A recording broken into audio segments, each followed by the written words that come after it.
Oh my God. McCain insulted Trump, so Trump hit him with his secret weapon.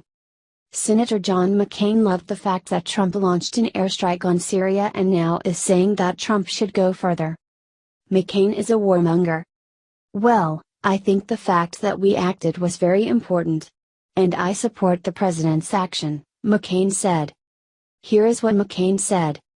But the signal that they're able to fly almost right away out of the same facility indicates that I don't think we did as thorough enough job, which would have been cratering the runways, McCain said Sunday morning on Face the Nation. Then Trump pulled out his secret weapon. He pulled out his construction knowledge. And somebody will say, well, then they can fill in the runways. Yeah, and we can crater them again too, McCain continued. Screw these fake Republicans. They jump on board and want us to fight multiple wars. Where were they when we need to fix healthcare? Who is First Lieutenant Clint Lawrence and why should he receive a presidential pardon? A recent email message from LTC-R, Alan West is bringing the attention of the public to the travesty incurred to First Lieutenant Clint Lawrence. In it, he asks us to sign a presidential pardon. In the message, Colonel West wrote. In July 2012, First Lieutenant Clint Lawrence was sent to Afghanistan to replace a platoon leader who was seriously wounded in a Taliban attack. On his third day on the job, Clint and his men were on patrol when a U.S. helicopter radioed that a motorcycle was sitting outside of the village near a road only used by the Taliban. When the motorcycle started gunning toward the platoon, First Lieutenant Lawrence ordered his marksmen to fire. 3 men were on the motorcycle. Lawrence ordered his men to fire, 2 killed, 1 was wounded and he was charged for his actions. His defense was that he was trying to protect his men. The men in his unit testified at his trial, some for him, but others against him. About 1 year later, Lawrence was convicted of all charges. His sentence included 20 years in prison, forfeiture of all pay, and dismissal from the U.S. Army. He currently is being held at the U.S. Disciplinary Barracks at Fort Leavenworth, Kansas. Continuing with Colonel West's message. Without a doubt, these men posed a threat to Clint's platoon. And as the commanding officer, Clint knew he was responsible for getting every single one of his soldiers back to base alive. Colonel West was in a similar situation involving the enemy in Iraq. He fired his weapon near a captive's head attempting to gain information about a possible attack on him men. He eventually was fined $5,000 and was allowed to retire with full benefits. You can read about Colonel West's decision to lead the movement for a presidential pardon for Lawrence in a recent issue of Newsmax magazine. After reading this, the question is, do you believe Colonel West, a highly decorated military officer, and his stance for First Lieutenant Lawrence? If you do and agree Lawrence should be pardoned, then please sign the petition and help make it happen. If President Trump can gain freedom for 6 prisoners being held in Egypt, then he will most likely pardon Lawrence. Trump just fired Obama's Surgeon General and immediately replaced him. This surprising choice, liberals freak.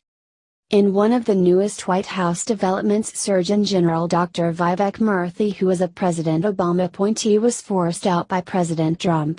He was turned down over Deputy Surgeon General Sylvia Trent Adams, who will now be the acting Surgeon General. She is an African American female nurse, no less. So much for that xenophobia people accuse the president of. Supporters of the former Attorney General are knocking her down for being what they call just a nurse. Even mainstream liberal media are taking passive-aggressive jabs at the new Surgeon General. They released an article that was titled, Dr. Vivek Murthy, an Obama appointee, resigns as Surgeon General, replaced by Deputy Sylvia Trent Adams, a nurse. Despite being only a nurse as they called her, she also has a PhD, which they failed to mention. Probably because it does not fit into their narrative. The New York Times treated her the same way by releasing an article with a similar title reading, Nurse Replaces Surgeon General After Obama Appointee Resigns. They wait until the very last paragraph of the article to note that she has the advanced doctorate degree and was a nurse in the Army who was formerly the Deputy Surgeon General. Yet when she was the Deputy Surgeon General who was second in command to her predecessor, nobody questioned her history or credentials. If she was good enough, then why is she not that okay enough now? Especially considering she would have had the role she currently has, had the former Surgeon General resign or step down. The president could have fired her when his administration began. It isn't uncommon after all to keep people in high positions such as that when a new administration is being put into place. Which means the president must have confidence in her credentials and capabilities to put her in this position. Despite the fact that this is a temporary promotion, it was the conservative media that went out and applauded Trent Adams for her promotion to this high position. The same people that liberals call racist, xenophobic, homophobic and every derogatory slur under the sun. If they were all those things, why would they be happy at her appointment?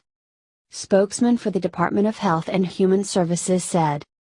Dr. Murthy, the leader of the U.S. Public Health Service Commissioned Corps, was asked to resign from his duties as Surgeon General after assisting in a smooth transition into the new Trump administration. Dr. Murthy has been relieved of his duties as Surgeon General and will continue to serve as a member of the Commissioned Corps. Secretary Tom Price thanks him for his dedicated service to the nation. In his own Facebook post, the former Surgeon General said, "While I had hoped to do more to help our nation tackle its biggest health challenges, I will be forever grateful for the opportunity to have served." For the grandson of a poor farmer from India to be asked by the president to look out for the health of an entire nation was a humbling and uniquely American story. I will always be grateful to our country for welcoming my immigrant family nearly 40 years ago and giving me this opportunity to serve. As some users noted, she will be the very first female RN nurse to hold the position she currently holds. Which is a huge milestone in itself. As President Trump said during his campaign, he knows how to surround himself with talented people, and this is what he is doing. Running his country like a well-oiled machine, like he does his business. It certainly worked well for him, and business will likely continue to work for this country. It doesn't matter that she is a woman, nurse, or African American. Clearly, the president thinks she is the best woman for the job, so he appointed her. That should be enough for people, especially considering she was originally appointed by President Obama. But liberal progressives will find any excuse under the sun to criticize the president, even in a ludicrous and ridiculous situation such as this. This just shows how little liberals care about equality. They want equality when it suits their needs, benefits, and desires, but they don't when it doesn't. It is hypocrisy at its absolute finest. If you are against misogyny and xenophobia, then you are against it anywhere and everywhere, not just when it suits you. He's unbelievable. Mattis just scared Kim Jong-un to death with these 5 words. When it comes to keeping the U.S. safe, Secretary of Defense James Mattis is not messing around. For years we have sat by and let North Korea threaten us. Those days are over. Yesterday Mattis met with his British counterpart, Michael Fallon. The two were holding a joint press conference when Secretary Mattis dropped this bombshell. North Korea must be stopped. Mattis told his crowd. This is a threat of both rhetoric and growing capability. We are working diplomatically, including with those that we might be able to enlist in this effort to get North Korea under control, but right now it appears to be going in a very reckless manner. That's got to be stopped. See? He is not messing around. Mattis's message was loud and clear. Kim Jong-un has one final chance to stop building nukes and threatening us, or we will defeat him for good. Like he said, he is hoping for diplomacy, but not afraid of a good fight if needed. He also sent a warning to Putin, telling him to back off his political and social tampering in the world, or there will be consequences. Are you proud to have a man like James Mattis in charge? If so, share this out and let everyone know.